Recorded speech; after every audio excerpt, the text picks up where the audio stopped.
डोळ्याच्या रांजणवाडी आणि स्टायप्रमाणे अजून एक महत्त्वाचा प्रॉब्लेम पावसाळ्यात आपल्याला दिसतो, तो म्हणजे डोळे येणं. आता ह्याचं सेम कारण आहे, कारण हवेतली आर्द्रता वाढते, मॉइश्चर वाढतं, त्याच्यामुळे पर्टिक्युलर प्रकारचे बॅक्टेरियाज हे जास्ती प्रमाणात वाढतात आणि त्याच्यामुळेच एकमेकांचा संसर्गाने हे डोळे येतात. बॅक्टेरियाप्रमाणेच व्हायरसमुळे पण हे इन्फेक्शन होते, ज्याला डोळे येणं किंवा कंजंक्टिव्हायटिस असं म्हणतात सायंटिफिक लँग्वेजमध्ये. आणि हे इन्फेक्शन कोणाचेही डोळे आलेले बघून पसरत नाही, तर त्यांच्या हाताला लागलेल्या जीवाणू किंवा विषाणूंमुळे पसरू शकते. याला सगळ्यात महत्त्वाची गोष्ट काय, तर तुम्ही पावसात भिजल्यानंतर किंवा डबक्यातलं घाणेरडं पाणी आपल्या डोळ्यांमध्ये उडाल्यानंतर डोळे स्वच्छ धुवावे.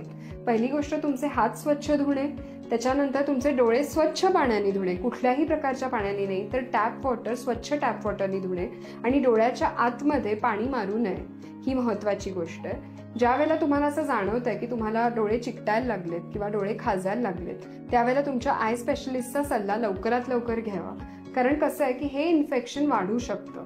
ज्या वेळेला तुम्ही पावसाच्या पाण्यात जास्ती भिजलात किंवा तुम्ही एखाद्या ठिकाणी पोहायला गेलात किंवा धबधब्यात भिजायला गेलात आणि त्याशिवाय स्विमिंग पूलमध्ये गेलात, या सगळ्या केसेसमध्ये हे इन्फेक्शन वाढण्याची शक्यता असते. त्यामुळे जर तुम्हाला डोळे आले असतील, डोळ्याला इन्फेक्शन झालं असेल, तर प्लीज स्विमिंग पूलचा वापर टाळा आणि आपल्या आसपासच्या सगळ्या लोकांना सांगा की तुमचे नॅपकिन्स, रुमाल हे शेअर करू नका. याशिवाय घरामध्ये काळजी घ्या की हात कुठेही इकडे तिकडे हात लावू नका. स्पेशली लहान मुलांची काळजी घ्या, कारण त्यांना हे इन्फेक्शन लवकर पसरू शकतं. आणि जितक्या लवकर होईल तेवढ्या लवकर नेत्ररोग तज्ञांचा सल्ला घ्या, म्हणजे हे लवकरात लवकर कमी करता येईल.